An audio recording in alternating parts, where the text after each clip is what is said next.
A lot of us look at marriage counseling as this kind of thing that we need it, or we're desperate, or we need to save our marriage.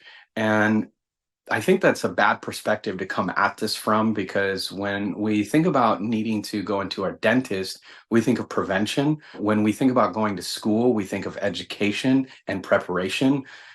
And I would encourage you to look at marriage counseling, relationship coaching from the same place. Not so much that we're going to wait until we're desperate and until we need it. We are actually going to do the necessary work in front to prepare ourselves. And it's from that place that marriage counseling or relationship coaching can really have a significant difference in your relationship, as opposed to we're only going to do it in a state of emergency.